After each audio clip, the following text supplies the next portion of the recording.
Buenos días al grupo de Efesios 289 y lo que están escuchando por YouTube. Hoy es 13 de julio del año 2021, día martes, y vamos a continuar en el día martes, el segundo día de esta semana que inicia la segunda epístola de Pedro. Ayer vimos la primera y hoy vamos a considerar la segunda. Se cree que esta segunda epístola fue escrita aproximadamente más o menos un año después de la primera. Y ya acuérdense que él estaba ya casi a punto de morir, Pedro. Ya estaba en lo último, ya podríamos decir, de su carrera. Pues dice, pues tengo por justo que en tanto que estoy en este cuerpo, el despertaros con amonestación, sabiendo que en breve debo abandonar el cuerpo, como nuestro Señor Jesucristo me ha declarado. Entonces él sabía que ya llegaba el encuentro de encontrarse con su Maestro, con el Señor. Entonces él no desperdiciaba, como muchos dicen, ya ha llegado la jubilación, qué buenos tiempos para ahora sí pasarla bien, porque estuve trabajando y me lo merezco. No, él sabía que el tiempo, como tanto como Pablo, en su última epístola de segunda de Timoteo, sabía que se acababa el tiempo. Tenemos un tiempo para aprovecharlo bien, después no hay más tiempo. Entonces él quería despertarlo con qué, con una amonestación. En breve tengo para abandonar.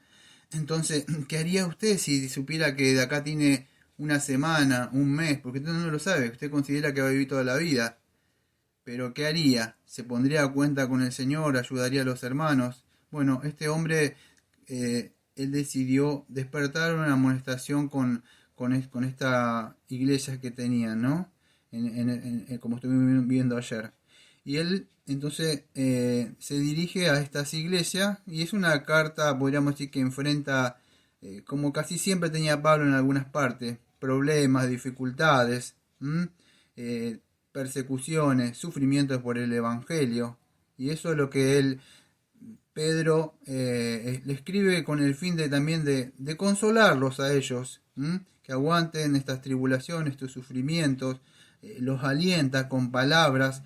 Lo que quiere hacer es fortalecerlos a ellos en la fe, para que se afiancen de verdad en el Señor. Y eso es muy importante que pueda hacer un ministro, un pastor o un hombre maduro, ¿no? Eso es lo que estamos llamados a hacer. ¿Por qué? Porque había persecución, amados por las iglesias, se estaban estableciendo, y especialmente cuando se está estableciendo una iglesia. Entonces, uno de los problemas que podremos decir que tanto Pablo tenía con Timoteo en Efeso y Tito creo en Galacia, lo mismo acá se repite. ¿Cuál es? Es la falsa doctrina. La falsa doctrina, atacan el Evangelio. Entonces, él ve, vamos a decir, vital hacer también esto, una defensa y denunciar, podríamos decir, a los falsos maestros que estaban en el capítulo número 2. Entonces, ¿cómo podemos hacer eso? Bueno, amados, nosotros tenemos una confesión de lo que creemos. O también la autoridad, podríamos decir, de las escrituras, la sola escritura.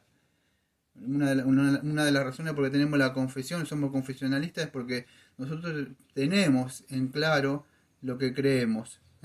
Entonces sabemos de lo que dice las escrituras, la bibliología, la cristología, la eclesiología, un gobierno eclesiástico, escatología, fenomenología, jamartología, y todas las cosas que pueda. Y lo que dije, si no entendió nada, la doctrina del pecado, la doctrina del Espíritu Santo, la doctrina de cómo se debe conducir una iglesia, las cosas por venir, tanto la segunda venida de Cristo como la resurrección de muertos, todas esas cosas las tienen que saber. Tienen que conocer su teología, la doctrina de la salvación, y todas esas cosas, porque estos falsos maestros estaban entrando, y por eso que es vital que una iglesia esté fundamentada con las doctrinas, que enseñe las doctrinas, no mensajes positivos y que el Señor te quiere prosperar, no, esas cosas no. Entonces les recuerda, nosotros tenemos una antorcha que es las escrituras. El Señor nos ha dado la Biblia. Tenemos también la palabra profética más segura, la cual hace bien estar atento como una antorcha que alumbra en lugar oscuro hasta que el día esclarezca y el lucero de la mañana salga de vuestros corazones. y bueno, él sigue hablando sobre eso. ¿Por qué digo esto? ¿Por qué lo digo hace años? Porque la verdadera doctrina bíblica, ¿qué es lo que produce de verdad? Bueno, en aquellos que nacieron de nuevo y creen de verdad la palabra que se le ha dado, y la abrazan y la ponen por práctica, ello va a producir una vida cristiana ética y moral, pero no por obedecer solamente, sino con aquellos que de verdad han nacido de nuevo. Entonces no se pueden conducir solos, necesitan la guía y la dirección, por decir, de la palabra y del Espíritu Santo. Ponerlo, implantar esos pensamientos, cultivarlos, para que se arraiguen en la mente y después se hagan, vamos a decir, ya de verdad uno reaccione voluntariamente a las cosas que ya nosotros tenemos, renovando el entendimiento. Y es importante, porque si no, no sirve una doctrina muerta, estéril, si no hay vida moral sana, y eso es importante y es vital. Y Pedro nos muestra un poco eso, porque si no hay doctrina sana, no hay vida sana, no hay maneras, podría decir, apartadas, santa para vivir. Ahora los falsos maestros, ellos no tienen ningún prejuicio en mostrar sus doctrinas y hablar. Entonces, ¿qué sucede? Estos falsos maestros menospreciaban a Pablo, la autoridad apostólica, menospreciaban a Pedro, y como lo vemos hay mucha gente, y escuche, esto estamos hablando dentro de la iglesia, lo que sucede hoy. Hoy se menosprecia al pastor, el pastor es cualquier cosa para ellos, es un trapo sucio para pisarlo. No hay problema, porque eso se lo hacen a Cristo. Así está diciendo Pedro, así está diciendo Pablo, amado. Menosprecian las autoridades que han sido impuestas por Cristo. Pero lo peor es que para su propia perdición es que hacen eso. Traen actividades religiosas, cosas así, que a ellos, sincretismo, traen todas esas cosas que a ellos, movimientos, show, payasos, películas. La otra vez me iba para acá, estaban haciendo, bueno, yo soy de la Argentina, el 9 de julio estaban haciendo la locreada en la iglesia, con una olla vendiendo, yo creo que valía 300 pesos argentinos un platito. Ahí en la puerta, ferias americanas de ropa, aunque ustedes no lo crean, utilizando, así como si estuviera el Señor, yo creo que sacaría el lienzo el Señor y les daría a estos mercaderes que utilizan las cosas del Señor como sagrado para... pero cuando uno viene y dice así, dice el Señor, no le gusta a ellos. Entonces, dice Pedro, que estos falsos maestros se han introducido ahí, como lo hace Judas, que lo vamos a ver en estos días también. Y él habla que nosotros, amado, usted debe asegurar su vocación, lo que usted ha creído, debe hacerlo segura. Y la elección, si fue elegido de verdad. Y eso, ¿dónde está fundamentado? Primero y principal en Cristo, nuestra base, por supuesto, y en las Escrituras, construir sobre lo que Cristo ha dicho. Si alguien dice esto así, no, si de verdad no habla conforme a la ley, al testimonio, no le crean. Es un falso maestro. Ahora nos podemos animar y estar seguros, ¿sabe por qué? Porque tenemos una fe nosotros y una esperanza que se nos ha dado. Si usted tiene la certeza de que Cristo va a venir por segunda vez, porque usted lo ha creído de verdad, si Él murió, resucitó, ascendió, está sentado a la diestra de Dios Padre Todopoderoso, por más que haya aflicciones, sufrimiento y todo lo que usted quiera creer, y que por supuesto que están, usted tiene una esperanza incorruptible, imperecedera, que nada lo va a mover de ahí. ¿Cuál es? Es la segunda venida de Cristo, como yo tengo que hablar el domingo para cerrar las parábolas. Él pone punto final. Y Él viene a hacer justicia. Lo que usted ve, que esto es injusto, aquello, Él viene a poner la balanza. Y eso solamente le corresponde a Él. A nosotros nos corresponde vivir una vida de acuerdo a como Él dice. No importa cómo vive el mundo, lo que creen los demás, lo que hacen los demás. Entonces, dice Pedro, hay falsos maestros. ¿Y cómo lo podemos identificar a los falsos maestros? Y, bueno, ya vamos a ver un poco la carta de Judas. Pero Pedro lo expone. Muchos dicen, no hables, estás juzgando a estas personas. Pedro no tiene ningún problema. Pablo tampoco tiene ningún problema. Judas tampoco no tiene problema. Y el Señor Jesucristo tampoco tiene ningún problema en decirle si no dan fruto. O Juan el Bautista. No había problemas. Hay que hacerlo bien, por supuesto. No hay atacar a las personas, sino decir las doctrinas que ellos están diciendo. Y estos hombres, eran muy sigilosos, se metían, se introducían. Escuche, el mal, vamos a decir, donde hay una iglesia seguro que hay un hijo o una hija de Satanás. Eso póngale la firma. ¿Por qué? Porque en el Edén ya estaba la serpiente, ya estaba el falso maestro hablándole a la mujer. Imagínense, ya desde el Edén. Bueno, podríamos decir, no lo digo porque alguno va a decir ¿qué dice? Pero como decían la mayoría, fue como la primera iglesia que había. Estaban reunidos hombre y mujer. Esa era la iglesia, empezó con dos. Primero que estaba uno ahí, después estaban los dos. Y estaban adorándole. No quiero seguir eso porque algunos dicen que no creen eso. Pero bueno, o podríamos decir el primer templo donde estaban ellos adorando al Señor. Pero se metió ahí la serpiente. Ahora, ¿por qué? Son sigilosos, dice Pedro. Dice, son inmorales, son codiciosos. Ellos hablan, seducen a las mujeres, a las viejitas le engañan, le sacan la plata. Son codiciosos. El Señor te quiere prosperar. Esto no es del Señor, porque no te prospera. Hablan de esas cosas, amado. Es necesario que lo diga. Son arrogantes. Ustedes los ven de acá, hablan de acá, se mueven. Ustedes los ven como se mueven en el púlpito, como caminan de una punta para la otra.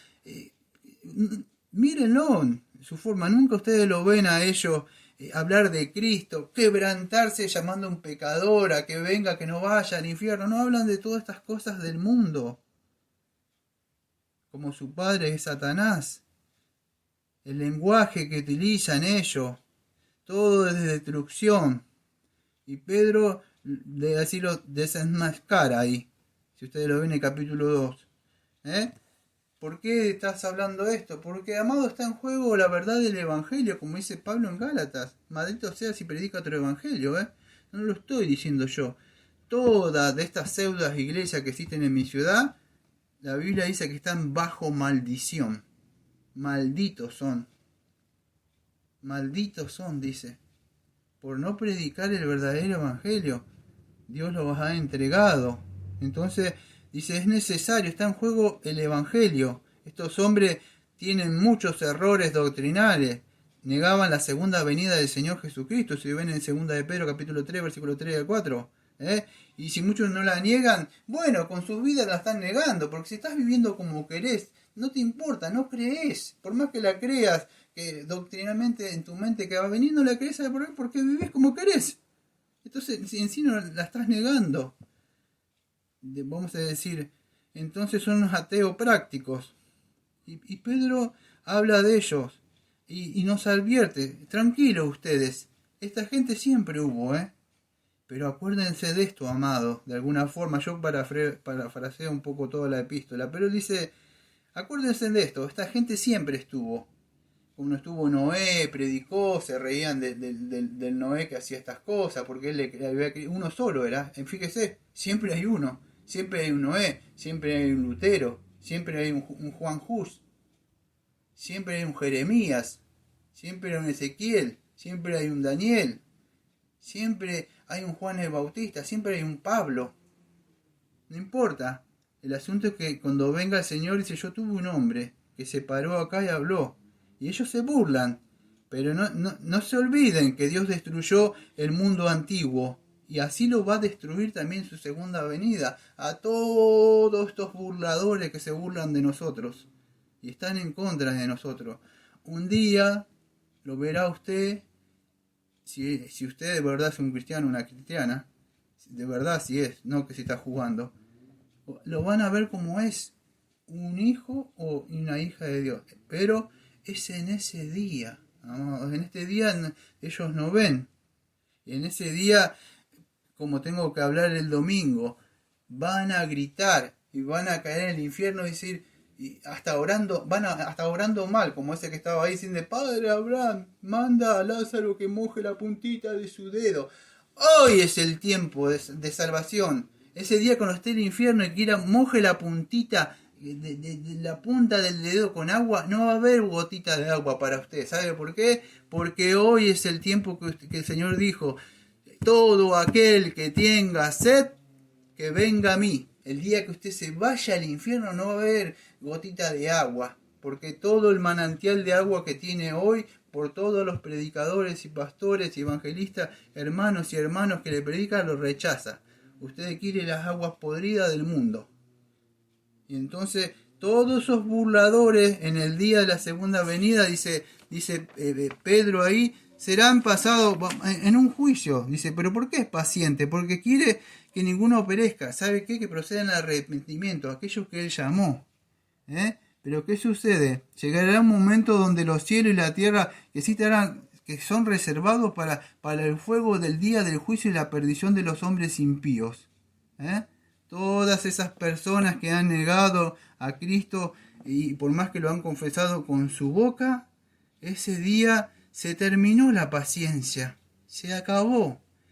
Ya no estará más el Jesús que padeció. Él va a venir con un resplandor de su gloria y con sus santos va a descender desde el cielo con su majestad como rey.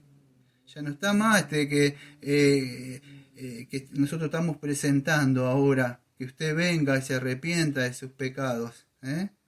Entonces hoy es un tiempo de gracia, el día el Señor vendrá y vendrá para juzgar a los vivos y a los muertos, amado. Entonces es una hermosa epístola para estar considerarla, porque es muy actual en la época actual, porque aún existen estos falsos maestros que hay que combatir ardientemente por la fe, por medio de las Escrituras.